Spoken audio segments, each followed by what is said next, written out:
Saturday, so I'm really counting down. So maybe just me projecting on all of you. But before Dr. Kluck commences, I'd like to go ahead and introduce her and do a brief intro. So Dr. Kluck is currently an associate professor and very soon to be a full professor as of August. And she's in counseling psychology. Dr. Kluck began her professional career at Auburn University in 2006. We're in the same cohort. After completing her doctorate at Texas Tech University, Dr. Kluck has been involved in different initiatives and programs at Auburn, including last year she was the Presidential Administrative Fellow. Detailed materials about Dr. Kluck is also available on our website for the Office of Inclusion and Diversity, and I encourage you all to review them. So as the finalist for the Assistant Provost Women's Initiatives, she was given the following prompt. Those of you who were here yesterday have heard the prompt, but I'll go ahead and state it again so that you have a preface for understanding Dr. Kluck's presentation. So the prompt is as follows. Women's Initiative centers and related programs at universities have evolved and matured over time. Women's initiatives and centers are important symbolically and are vital for education, awareness, and support they offer to campuses nationally. Utilizing education, leadership, support, and success as key theme components describe an innovative, reimagined Women's Initiative strategies for Auburn by outlining key areas within the annual program of work, expounding on core programmatic offerings, and identifying critical constituencies. So please join me in welcoming Dr. Kluck this morning as she presents her vision for this position. Thank you, and thank you for that wonderful introduction. I am Dr. Annette Kluck, and I'm going to be talking about reimagining women's initiatives and becoming an innovative institution here at Auburn. But before we start, I want to give you a little story. So this is about a young woman faculty member, and growing up, her parents both considered one another careers when making family decisions. She was expected to be able to change a tire in order to drive as an adolescent. She was expected to excel at math as a child. She grew up believing that women could do whatever men can do, and thought that was the message that she was receiving. However, there was one difference between her and her brother in terms of their chores, and that was that he had to mow the lawn, and she did not. And that did not seem like a bad gig. Who wants extra chores as a teenager? However, after becoming a faculty member and buying a house by herself, she found herself paying lots of money to have other people mow the lawn, and realized that she did not know how to do this. So she was talking to her father, and he told her that he didn't teach her to mow the lawn because she was a girl. It didn't seem important. So presumably, there'd be somebody else around to do it for her. You probably guessed this is a story about me. We're not going to be talking a lot about yard work today, but I think there's some important points this story illustrates. We're often exposed to messages that communicate expectations that we may not be aware of and gender differences. And we need to ensure that we set ourselves up to support women on this campus. If we're not careful, we can easily fall into a trap of thinking that something isn't of interest or is not a good fit based more on gender than we realize. So for example, we may have a young woman student who recently wed, and we may think she's probably going to start a family and not bring up going to graduate school to her. Or perhaps we have a woman faculty member who likes to get a lot of input when making decisions, and we assume she's not interested in leadership because she seems to always be asking for input from others, when in fact that's a leadership style that she possesses. So I ask that you keep this in mind today while we're going through my ideas. I'm going to talk a little bit about my background. Some of it you already heard.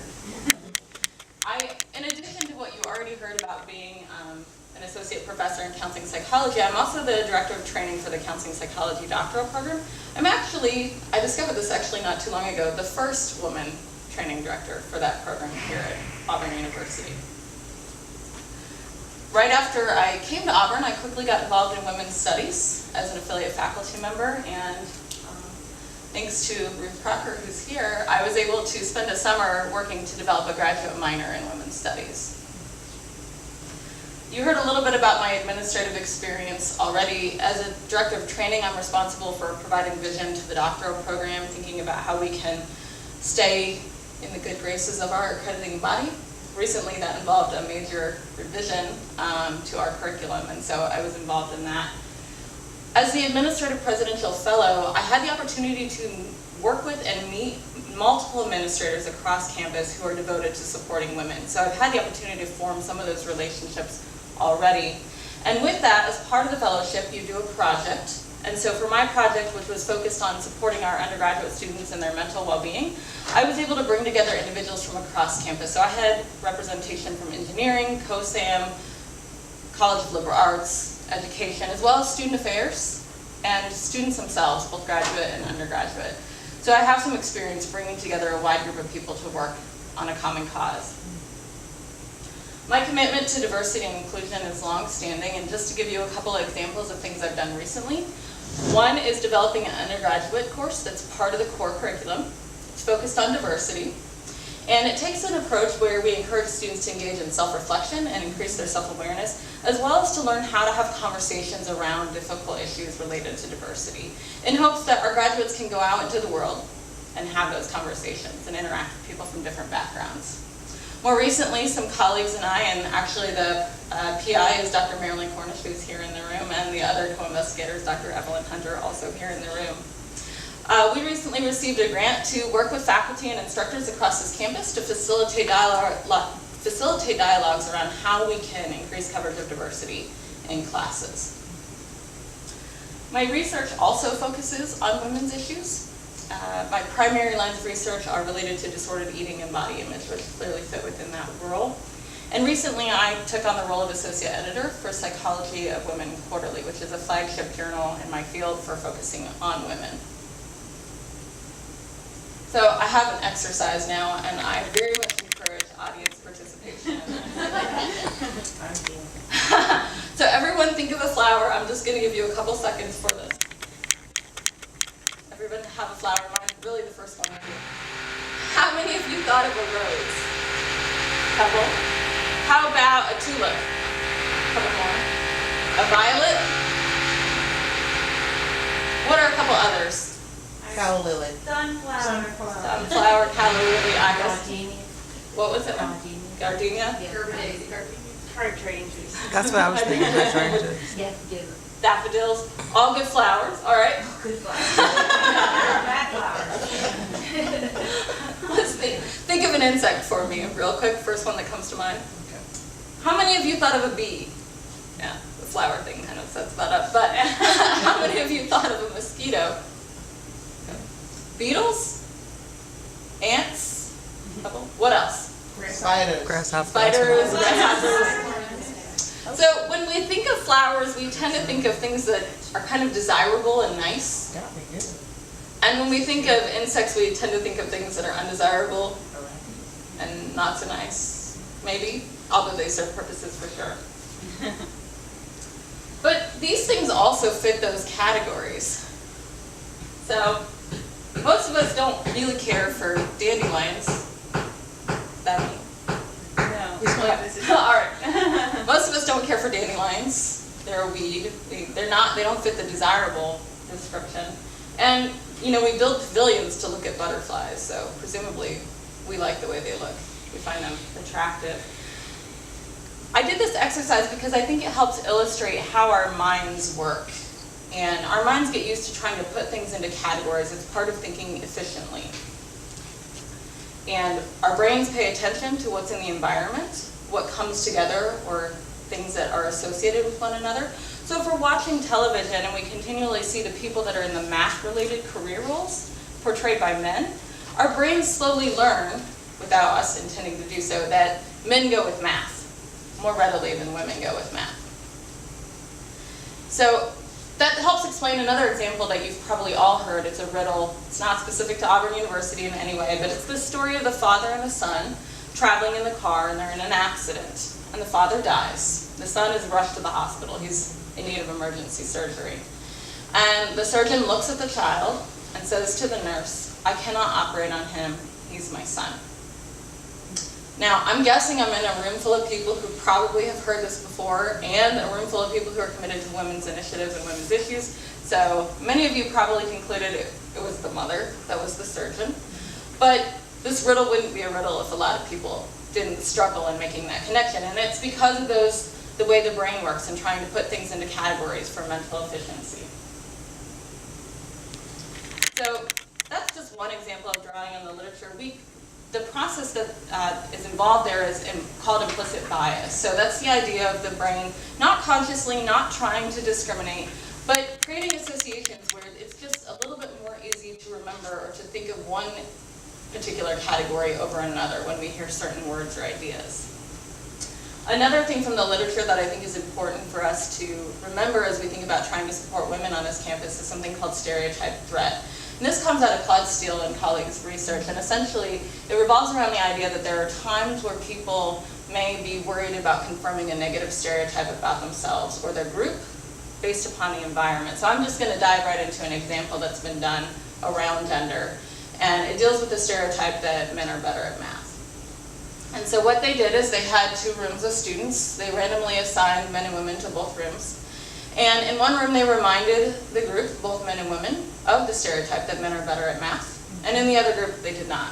And then they gave them a math test. And it turns out that in the room that was reminded of the stereotype, the women performed more poorly, despite having equal ability as the men. So we can use tests like the ACT or SAT to ensure that people have equal ability to start with. So this is stereotype threat, and the thinking is that when there's that worry about confirming a negative stereotype, cognitive resources are spent focusing on that and dealing with the anxiety that comes from that, rather than that stereotype can be triggered in her mind, and she may spend time worrying about communicating effectively and then not share her ideas. So this very much can play out in small ways, not because necessarily anybody's intending to try to create this situation, but it nonetheless exists, and we need to think about ways we can work to reduce these problems. These sound small, but we have research that says small inequities add up over time. They accumulate. And on top of that, we have individuals, so all of us have multiple intersecting identities. I'm a white woman. We have people on this campus who experience marginalization for multiple aspects of their identity.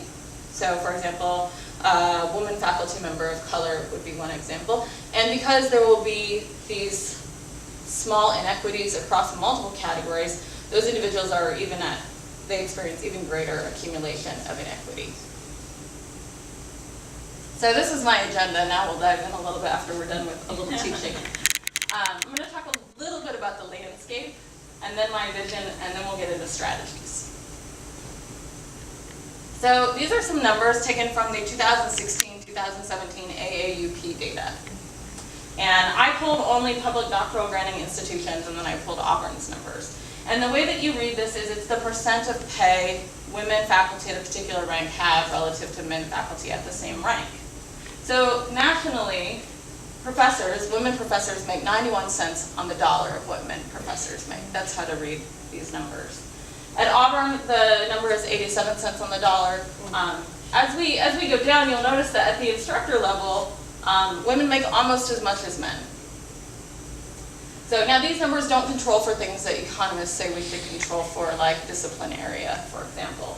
But I think it's important that we understand what the national landscape looks like.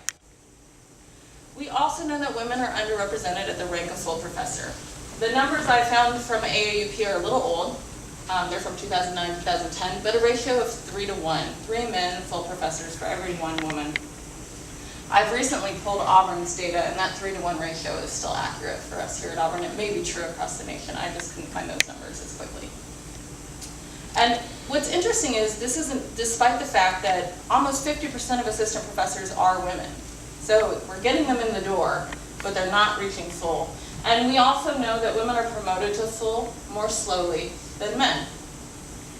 There could be many, many reasons for that. I've picked out a few that I want to just briefly touch on. One of them is bias in teaching evals, and there are some great experimental studies that I don't have time to talk about, but maybe afterwards we can discuss. But we know that there are gender biases and that women tend to be evaluated more harshly in their teaching. And we also tend to like to look at things when in the research area that suggest national reputation. So citation counts can be one piece of that. And a recent study found that there's actually gender differences in self-citation. So men cite themselves more than women do, but those count in their citation counts. So some of our very objective measures are not without some flaws. Another factor, and this relates to some of the top numbers, is that traditionally masculine fields have higher pay than traditionally feminine fields, despite having the same level of knowledge and skill. Maybe not the same types of knowledge, but the same level. And hopefully, I like to think of higher education as being a leader in things, and I'm hoping that higher ed can lead the charge of working to equate these things a little bit better over time and deal with this issue that's by no means specific to Auburn. That's true in academia, it's true in industry.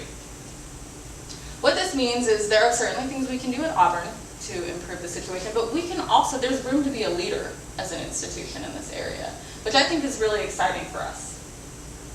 So I have a little bit on the Auburn landscape. There are some areas of numerical imbalance. Certainly if we look at, in the academic side of the leadership, if we were to look at the deans, for example, we find an imbalance in the number of deans who are women. This is true for most of the schools in the SEC. The boards of trustees are predominantly men. At Auburn, we have 2 women on the board of trustees at the moment. We also have some coach data that suggests there are differences across genders in terms of areas of satisfaction. Some of the ones I pulled out are departmental culture, service, and teaching, and we'll talk a little bit about how to maybe address some of those. But we have an exciting commitment from our administration as well that I think is important to capitalize on. The coach data itself is an important piece of that. We just did another round, and I should say these results are from the previous round. I don't think we have the most recent back yet, so I'm hearing no. So that means I couldn't quite pull up the most current data. But the coach survey itself is an investment by the institution to assess satisfaction of different faculty groups. So we're able to look at satisfaction of women and men faculty members, of faculty of color. And the university is invested in trying to figure out where it's doing well and where it's not doing as well and can improve. We recently hired a vice president and associate provost for inclusion and diversity who's in the room. And she's building a team to help lead our efforts in this area. Other things the administration has done recently include the efforts to change the mission statement. So we recently revised that to put inclusion and diversity into our mission. And renewing this position, which could have been folded into something else, is a sign of the commitment from our administration. And then when we look beyond the academic ranks, we have several women who are in vice president positions on campus, which I think is important for us to recognize. So here are my proposed goals. I've broken them down into the first year and then thinking a little bit longer in the first 5 years. So better understanding the needs and priorities of women on campus is something I think we can work on in year 1. Creating clarity to assist campus women in accessing programming and opportunity. I'll talk some about that. We can implement strategies to enhance hiring and recruitment. And we can increase support available through mechanisms such as mentoring, networking, programming, and consultation services. Thinking further down the line, the goals get a little bit bigger. So establishing a mechanism for inclusion of mentoring and support of diversity initiatives in the evaluation processes. Decreasing areas of imbalance, that's probably going to take us quite a bit of time and investment. And increasing satisfaction with unit climate, including satisfaction with teaching and service. What's really critical is to remember that most of the things I talk about are not just good for women, they're actually good for all faculty. They benefit men as well. They just happen to be things that are important to think about for women's initiatives. So my proposed strategy. My vision is to build on what already exists and works well. So the Pathways program is wonderful for faculty members. The informal feedback seems to be positive. We also have programs like WISE and the Young Women's Leadership Program, which the latter is an outreach, both of them engage in outreach actually, and then the Women's Advisory Board. But we can identify other tactical ways that the office can support without duplicating other efforts to support women on this campus. And I think there are some strategies that work with that. So one is to attend to the tactics used at other institutions. Let's get online and look at what our peers are doing. We can look at regional peers to see what seems to work well in this area of the country and pay attention to that. We need to embrace collaboration and clarify roles. So working together, bringing together the different units on campus that are doing things to support women is critical. Increasing dialogue. So I use the word dialogue. This could be communication. We could go in a lot of different ways. But essentially, talking to people on campus and being more transparent.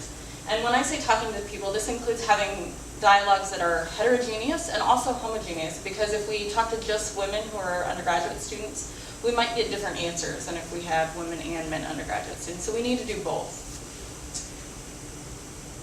We can also evaluate our efforts using statistics and use data and research to guide what we do for programming.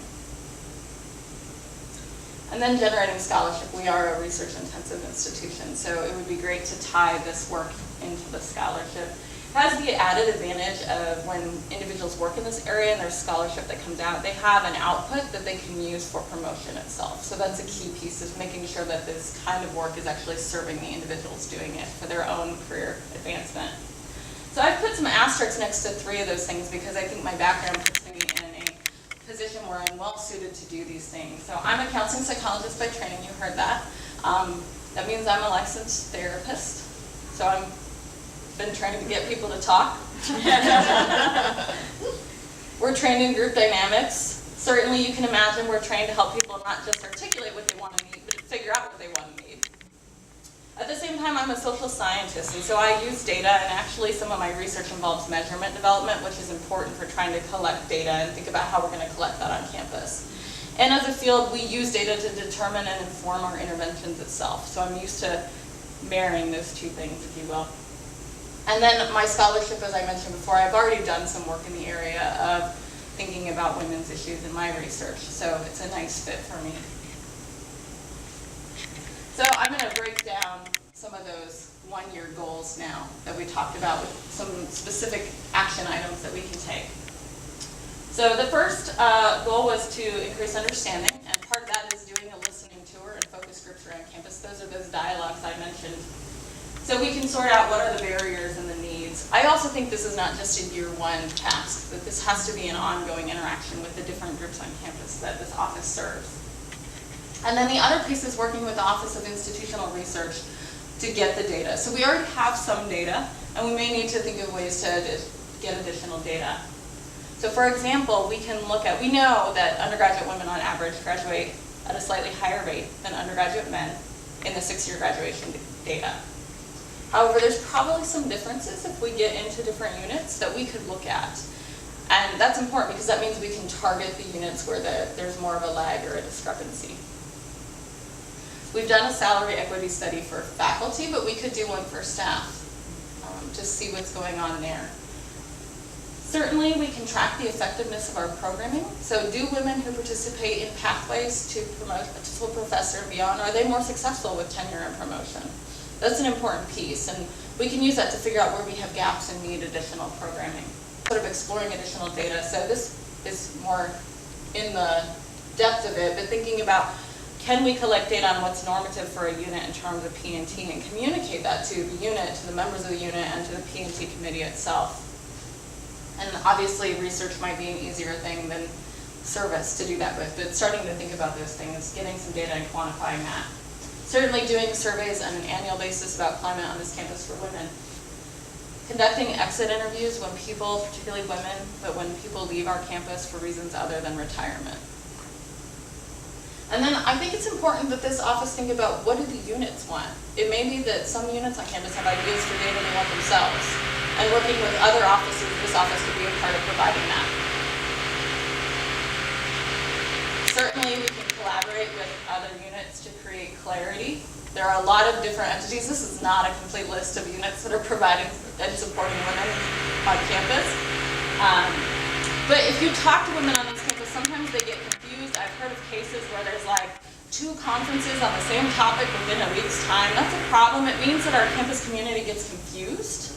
They don't know which thing to go to. They get times mixed up. They don't know where to go to for certain services. So we need to do a better job, and this office can help lead that effort by getting people on the same page.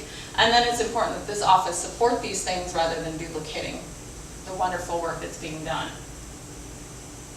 This office can also build new partnerships, and I'm not going to run through all the potential, and this is also not a complete list of the potential partnerships. But this office can build new partnerships, including working with the governing associations or organizations on campus that have a pulse on the needs of faculty, staff, and students.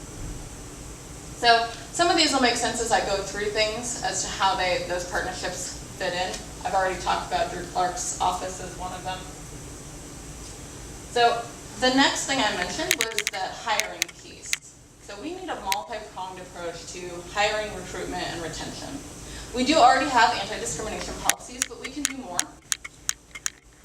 So I talked about implicit bias earlier at the very beginning. I'm hoping people still remember. There are things we can do to help address that. So we could have consciousness raising training on our campus, specifically for search committee members. Ideally for the whole committee, but at the very least for our chairs of our searches, in both faculty and staff positions.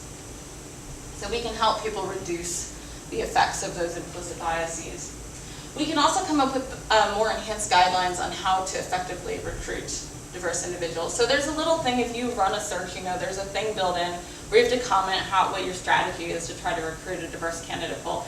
And I know we have a lot of units on this campus that want the largest, most diverse pool possible in their searches, but they may not have the background to know how to go about doing that. And this office, working with OID and working with human resources, can help provide more clarity to units on how to do that.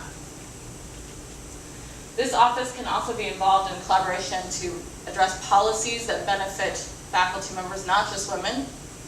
These policies would also benefit men, but I think they're important. We know that there's already work being done on the child care piece.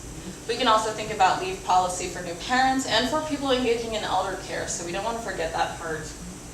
Spousal hiring policies can be a part of this, and there are interesting things being done around the country when universities by themselves can't hire a spouse, like partnering with other institutions, sometimes across state lines. And then one of the things that I think is really interesting that I saw is some institutions will have a list of industries that are heavy employers in the area, so that it helps connect those family members coming with that potential employee with job opportunities. I've listed some other things that I know we're not going to have time to touch on, but we can get back to. Ultimately, these are about getting people to campus and to Auburn so that they can experience what it's like to be in the community. And then our strategies to increase support for women. We know that in industry, it's important that that commitment to diversity and inclusion happen all the way from the top to the bottom. So at Auburn, that means administration, faculty, staff, and students, both graduate and undergraduate. And we need to be targeting individuals across that spectrum with our efforts. One of the things that we can do is programming related, and I've listed some ideas here for you on speaker series, for example, things like salary benchmarking and networking would be things that could nicely combine with the Career Center as a collaboration. Also thinking about things like emotional intelligence, helping people navigate working with one another. And then we can do things that are specific for faculty and graduate students. I think many of our graduate students would benefit from coming to the same kinds of training that our faculty experience. So graduate students also want to know about work-life balance, for example. And then for staff, thinking about some innovative programming for staff. And so one idea that I had is to do something that's more targeted, almost be similar to the new Faculty Scholars Program, where we bring in a small group of staff and give them more intensive training as a way of helping to support their promotion and work here at Auburn. And then for our students, we need to build a pipeline. And I won't have time to touch on all of these, but Elect Her is a great example of something we could bring to Auburn. It's designed to encourage women to run for office, whether that's Student Government Association or in the local or regional area running for political office. Campus Women Leads is another program that brings Student Government Association leaders who are women to DC for some additional training for about a week. These are fairly easy to implement programs that we can do quickly. Obviously, that's a nice connection with the Women's Leadership Institute as well. Mentoring and networking for faculty is another key piece I see. I'm participating in the HERS Institute, which is for women interested in higher education administration. And as a part of that, I had to develop a project proposal that I'll work on when I go later this month. And prior to knowing about this position, I came up with the idea of mentoring and trying to support mentoring of junior faculty member. So my thought was to develop 3 awards, one for general mentoring of junior faculty members, one for mentoring junior faculty members specifically who are women, and one for mentoring junior faculty members who are specifically faculty of color. As far as trying to figure out how to keep mentoring sustainable, we know that mentoring works, and it works better when there's clear goals that the mentor and the mentee agree upon. So helping train our mentors and the individuals being mentored and how to take advantage of that. Another piece is that making sure faculty understand you can have multiple mentors. So you can have a research mentor and another mentor who helps you navigate how to be a faculty member in your particular department, and another one that helps you with teaching. So ensuring that our faculty have those connections. I know I encourage junior faculty in my area to make connections across campus and not just stay in our area, because you get diverse perspectives. It's very enlightening to talk to people from across campus, and it creates that sense of community, which is a part of people wanting to stay. Other things we could do are creating like a web database of women faculty in their research areas. That would be another example of supporting those networks, and that would facilitate collaboration. And then the last thing on here is a consultation service. Certainly a part of that would be just being a hub where we can direct people to the appropriate offices. On top of that, I think it would be helpful to have a place where faculty, particularly women faculty, can come and just dialogue with someone about how to be strategic in their specific situation in terms of thinking about their service, or if there's a challenge in their department, how they can be strategic in navigating that. Obviously that requires some coordination with the ombudsperson who gets into more contentious situations, but I think that's a service that women's initiatives could provide. So just a reminder of those 5-year goals, since it's been a little bit, talking about mechanisms where these things, mentoring and supporting diversity, are part of evaluations, decreasing areas of imbalance, and increasing satisfaction of the climate. So I'm not going to talk in depth about all of these, but the first one, for the idea of putting this in evaluations, there's a range of ways we could do this. And for those of you familiar with staff positions, many staff positions actually have, as a part of the annual evaluation, something related to diversity. That is not true for faculty positions, which is an interesting piece. And so there's a lot of ways to do that. We could treat it like outreach. You know, some people have appointments in outreach, and it's even included in the P&T materials. We could also look at specific college needs and how we set this up. Another piece is to, most faculty, at least I know it's true in my unit, fill out an annual self-evaluation. And right now there's not an area where you list mentoring work specifically or work around inclusion and diversity. So that could be a piece as we look at those forms. Or we could even just give more clarification about how you put those things for faculty into existing categories already, so that faculty know where to put that and everyone knows where to look for those kinds of things. We can also clarify service obligations. One of the things we know is if you're in a unit where you're the only woman faculty member, students who are women are going to seek you out because they want to see someone who looks like them. It helps them know they can do what you do. That means that there's an additional load there, and mentoring students is critical to our institution. In addition, I think it's important that we encourage diverse representation on committees, but that does mean that some people end up being asked to be on a lot of committees. And we need to either find a way to balance that out or to give them appropriate credit for that work. And then certainly we can work with the current plans on diversity in colleges to think about how to help units hold themselves accountable. So I've talked about some of the things that relate to retention, so I think that addresses part of this goal around eliminating areas of imbalance and addressing that coach finding. Specifically, one of the ones that stands out to me is that when they looked at associate professors, a lower percentage of women associate professors indicated plans to go up for full in the next 5 years compared to men. And in the current system, particularly at the time this happened, 5 years in rank was the general minimum standard for time in rank. So all of them would have hit that eligibility piece. So thinking about supporting promotion and addressing retention issues, we can also focus on the idea, sometimes when people are promoted to associate, there's an interesting lull that occurs. Some of it may be because the service load increases, because they're no longer junior faculty, so some of the protections, if we're doing a good job protecting them, go away. There may be other factors as well, but one thing we could do is try to find ways to protect time for periods of time for them, to give them a jump start on their research, to continue working towards full increased representation of women in STEM. Those hiring strategies are a part of that. For staff, I think it's important that this office work with HR, and they're already doing some wonderful work on trying to reclassify jobs and set up more clear pathways for advancement for staff. And then it's important that units are providing the opportunities to take on those responsibilities that are required for that advancement. And this office can work with units to help with that.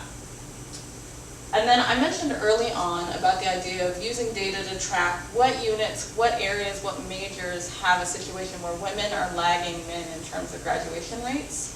And I think this office can either through providing guidance, or if units prefer, they provide the programming themselves, create stuff that's very specific to those units to try to address the issues for their students.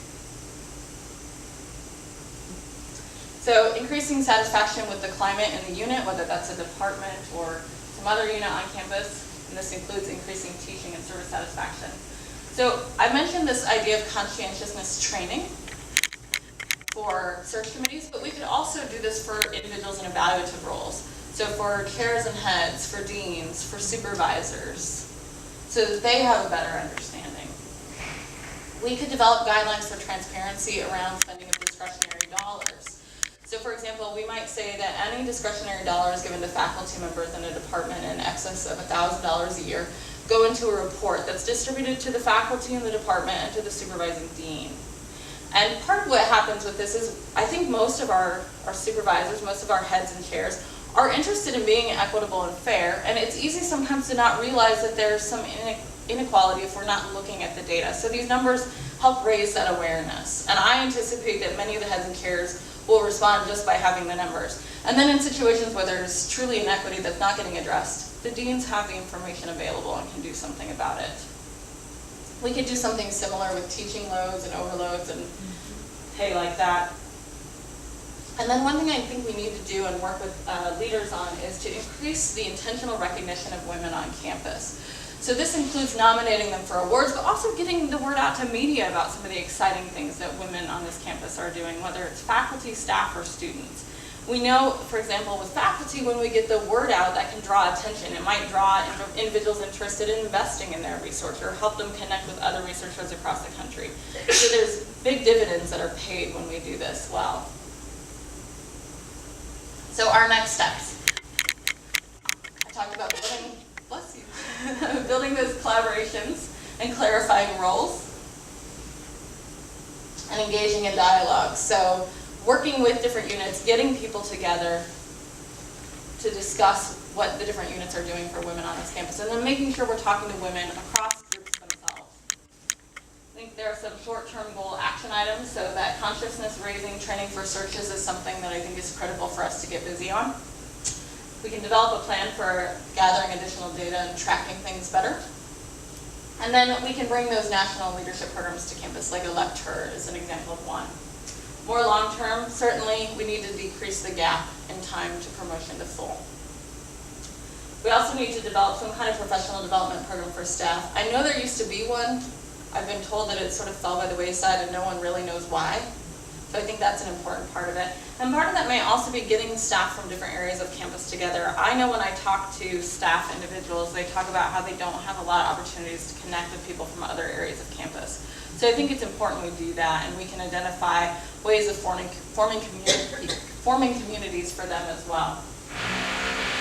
And then identifying how mentoring and diversity initiatives are included in evaluations for everyone, I think is part of our long-term goals. With this, we need to be applying for advanced grants that will provide that funding to implement some of these things. And it also supports the important connection between doing this kind of work and generating scholarship, creating publications for the individuals who are engaged in the work. Again, that creates a tangible thing that's part of recognition for promotion, for example. So in conclusion, I've shared my vision for helping us move forward towards the goal of being an aspirational institution. This includes continuous dialogues with campus members to identify barriers to success for women on campus, using data and research to guide what we do and evaluate what we do, drawing on what other institutions are doing that works, and generating scholarship. But my colleagues will tell you, I'm not only a person who thinks strategically and can provide vision, I'm willing to get in the weeds and do the work to facilitate the realization of that vision, even though I don't care to cut the grass. Questions?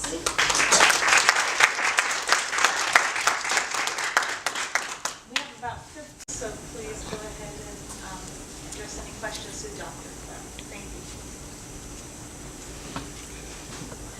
Dr. Kluck, talk a little bit about your your approach to leading teams, your interpersonal disposition, and how you engage those who will be working with you. So I enjoy working with other people. I think that's probably part of what drew me into the field that I'm in terms of counseling psychology. I really enjoy meeting regularly with people that I'm working with, and engaging others in discussion, having a sort of group decision-making process, if you will. I think it's important to get input. At the end of the day, the person in charge does have to give some direction. There has to be something that results from those meetings, for example, but that's a big part. I believe that inclusive decision-making is a key piece for leadership for me. I think having relationships that go beyond just sort of getting the job done is an important part of community. So I know in my department I enjoy getting together with my colleagues outside of the office, for example. So that's a part of the interpersonal piece as well. I do think it's important to recognize the work of others. I think that also creates some of that community and helps with the buy-in of the work. I'm not afraid to do some of the work myself. Also enjoy having others take leadership roles and seeing where they go. I think sometimes when you do that, you get results that you didn't anticipate or might not have thought of. I'm thinking of a colleague in this room actually who took over the development of a course and integrated social justice into the course, even though that's not the main reason we added the course, but what a great thing that came out of having someone take some leadership, other than just me dictating, for example, what we were going to do. Thank you. What is the source of the data you had up there for the National Landscape for Women Faculty? It came from AAUP, and they run those numbers every year and create reports. You can find a lot of data going back quite a bit of time on their website. I have a question for Julie about the coach. When will we know the results? We're supposed to get them in mid to late month. I love this. Let's have all the rest of the questions go to Julie. Well, I have a question. Yes. So we're in year 4 of a 5-year strategic plan, and we're beginning the process right now of planning and trying to get ideas, and you know, this will be campus-wide in the fall to solicit feedback. But if you could name your goals for that plan right now as it relates to women's initiatives, what would they be? And you can go pie in the sky. It's a great question. You know, I think that if I'm going pie in the sky, I would say that we that we make progress in terms of being a leader in diversity and inclusion. That's not specific to women, but I would say being a leader is pie in the sky for me in terms of priorities. And that's going to range from, like I discussed, some of the hiring and recruitment practices through the recognition. Essentially, I mean, the goal should be to be a place where people from diverse backgrounds want to come and be faculty, staff, and students because we do it well. Obviously, we probably have to think very strategically about how to get to that point. But if I was picking, it would be to be a leader in that area. So. Annette, I think over many years, many of us have complained or pointed out that student evaluations of teaching are biased, again, in terms of gender and, say, racial diversity, so on and so forth. There's been no response, so I mean, you did a wonderful outline, but you didn't account for resistance. Can you think of a way to push this forward so that this accounting for bias and for sexism and racism and opposition to foreigners could become part of the data production? Yeah, so a major issue. I was reading an article recently. I'm glad you brought up the gender bias in course evals. I was reading an article recently where they did a beautiful job of controlling for gender in course evals. So they had an online class and they had a male instructor and a female instructor, and we'll just call the female instructor A, Amy, and B, Barry, just for simplicity. And so half the students, there were 4 sections, so 2 sections were taught by Amy and 2 sections were taught by Barry. But one of the sections taught by Amy was told that Barry was their instructor, and then one of the sections taught by Barry was told that Amy was their instructor. Probably won't surprise you, the people who thought they had Amy rated her more poorly on several dimensions, whether or not they had Amy. And in fact, one of the things that's most concerning is, typically on teaching evals, there's an item like return to work in a timely manner, and they knew that all the work was returned at the exact same time, because you can track that very easily with an online class. And that was a part of the study and the experimental control. And even that was rated, that Amy had been slower in returning work than Barry. So there's some recommendations that we abandon efforts to try to control for bias at all in evals, because it's so nuanced on the area that they're so broken that we need to think of something different than having students complete teaching evals, because there is no mechanism to truly address the bias there. So it's not that we should just let bias stand, but that we can't fix that particular structure. So we may have to think about how do we evaluate teaching in ways that we can get around that, and certainly we have a center on campus that's designed to facilitate teaching. I think we could engage them. I think we could take advantage of training and evaluating teaching that they might provide. It may require some more efforts from faculty. Again, we need to think about how we give recognition to the people who are involved in this, given that it will eat up their time. But I think perhaps we abandon the idea of trying to ask students to evaluate teaching if, given what the data says, it's too complicated to even create a formula to correct follow for up, and given the fact that the data is faulty, how do you explain the fact that the administration still takes these into account as a primary measure of faculty worth, and it affects salary, promotion, and everything? Yeah, so I think that part of what happens is, change is hard, and it's easy to just keep doing what you're doing, unfortunately. So I think that's a part of it. I do think some of these studies are newer. So we've known about the bias for a long time, but it's more recent that they've done some of these nice with that kind of control, which is hard to argue with. It's hard to argue that Amy was really worse when she was actually Barry than when she was Amy, if that makes sense. So I think we do have to continually engage administrators in the dialogues around this. I know that Diane is doing work to try to look at how we can change the evaluation so that it's more about students evaluating their own learning processes than evaluating the instructors. So that might, and we need to spend some time looking at that data and seeing if it works properly. So that might help us make some progress, because we know that you could ask, well, do the differences in teaching eval predict performance and learning? No, it's a bias, and it's a bias that's doesn't affect students, it affects the faculty or the instructors who are teaching. So I think Diane's doing some nice work, and it's my understanding there are already some discussions about how we can change these evaluations to get away from this old model of students basically saying, I like this person or not, which is really what it comes down to. Thank you. Okay, so do we have time for one more? We have plenty of time. Okay, so I thought it was interesting your point about the student culture here, because I don't know anybody that's been here for a while. It seems as though things are done as part of, and a tradition is the reason given, and there's a lot of gender stereotypes amongst our students, especially in student leadership roles. So I'm just curious, how do you begin to sort of address that? Because you build culture from the bottom up, but at the same time, a lot of it is a learned behavior. Students get here, female students learn, males are typically camporeal counselors, or males are typically, you know what I mean, as far as the student leadership goes. Oh, I think that's a great question, and I think perhaps that's maybe the most challenging area of all to make progress. Like when you asked that, I was thinking about like the Miss Auburn thing, for example. So one of the things that I think is important, we have a diversity requirement in the core. I think some courses directly address some of those things better than others. I am biased because I made one of those courses, so I'll put that out there. But we've taught that course, and actually one of the people who's taught that course already is in the room with us. We've taught that course this fall and spring, and the feedback from students has been very positive, including things like, no one ever talks about this stuff to us.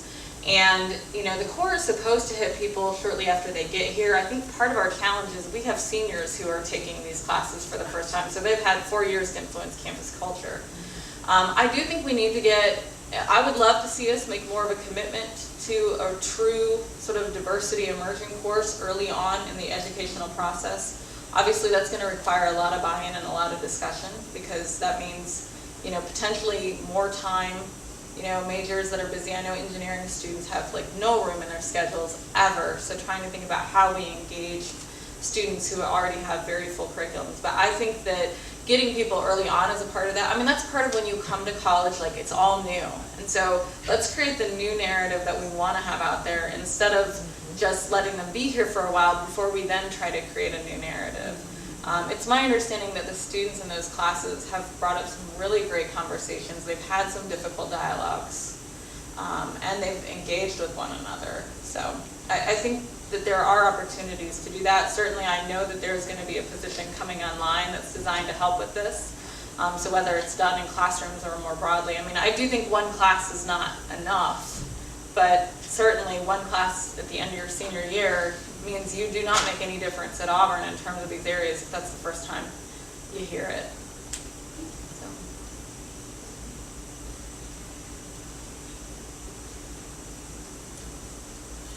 There's been a range of feedback offered to me, as you might imagine, about those things that have worked over time and perhaps have not worked in the new Office of Inclusion and Diversity. Some of that feedback has been around a less than inclusive culture of women of color and global women with respect to women's initiatives. Can you speak to that a little bit about what you think some opportunities might be there? So I do think that part of engaging the campus community in those dialogues is to get a feel for what individuals in specific groups feel like is missing and are barriers on campus. I think that there is a tendency in general for Auburn to, sort of stick with what we know, if that makes sense. So I do think that there are potentially opportunities to create networking. I think that part of addressing some of those implicit biases and helping people understand how that operates. So, I generally speaking don't think when people have a social gathering and leave out somebody that they're trying to be intentionally discriminatory, but they don't always understand. And so I think we have to build that awareness of implicit bias and how it plays out and encourage, I think about units making sure that they reach out to all faculty members and not to just the one that looks like them that they feel the most comfortable with. And I know when I teach, I like the idea of, students will often talk about after they take a diversity class, they don't know what to say. Like now they're super uncomfortable. They're afraid everything they might say is going to offend somebody. And I think a part of doing this work, a part of, and in my field it's working with clients, a part of it is like, so if you're a person who has privilege, you're only beginning to experience the discomfort that happens all the time for people who don't hold privilege in that area. So, people constantly have to think about how do I talk to this person in their language. Well, it makes sense then that part of the work is to get a little uncomfortable and not know the right language to use. And so I think a part of it is increasing that awareness that like you can still spend time getting to know someone, even if it feels uncomfortable because you're not sure whether or not you're going to say something wrong. Like putting in the time, and I think that's a part of helping people realize that it's not just about feeling good all the time, that to do the work we really have to be willing to be uncomfortable. I should say also feedback around the LGBTQ community, gender fluidity, gender expression, gender identity, heteronormativity, the connection between women's studies, sexuality studies, those types of things. Yeah, so I know in talking to people in women's studies that there's a desire and a goal to expand that part. Obviously it doesn't address faculty so much. I know we actually proposed an undergraduate course, an intro to LGBTQ studies in our department this spring. So there's definitely a need. I know the response for that. I've gotten some excitement from talking to students. I think that there is a tendency to use language that implies heterosexual norms on campus, and I think again some of that training can be useful in helping people sort of rethink our language and being really cautious about how we talk about that. When I first got here, Auburn was wrapping up the Knight case. I don't know how many people in the room remember that, and so there was this discussion about whether to put sexual orientation and gender identity into the EEOC statement, and many of us on campus wanted that, and I think the aim at the time, and this was prior to President Gouge, was we just need to get the lawsuit wrapped up. Like there's no way we're going to get this through the Board of Trustees, and so I think that we do need to make sure that our leaders really understand the value of communicating that there's inclusion for everyone on campus. I think that those are, such easy ways that we alienate people by having language in our documents that doesn't suggest inclusion. Thank you. We have time for one more question.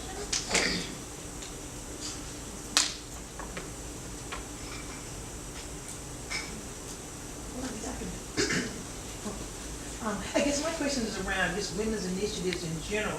In a university culture that is very conservative, how do we champion women's initiatives when the bottom line is trying to raise our ranking nationally and other things like that? How do we embrace or get others to embrace diversity?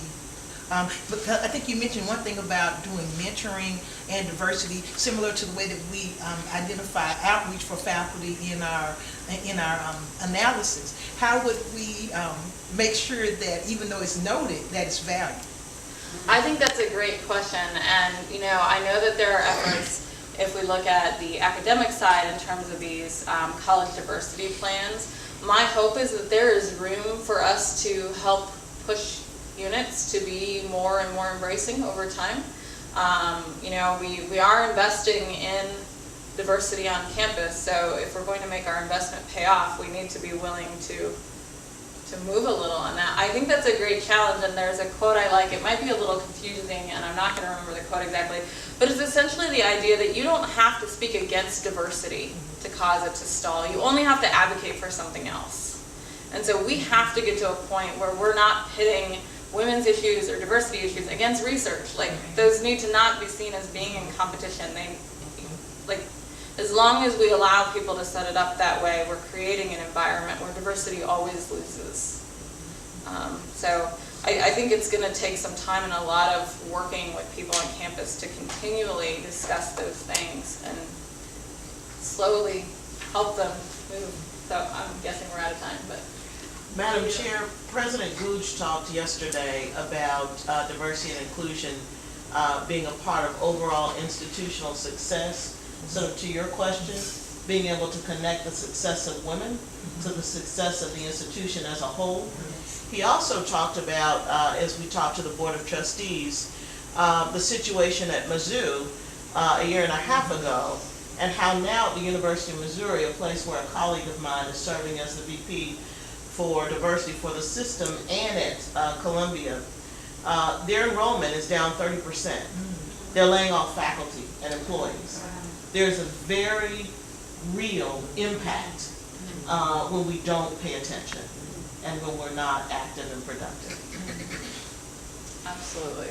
And I think reminding people that we don't want those headlines is Absolutely helpful. not. Absolutely not. Well, thank you very much.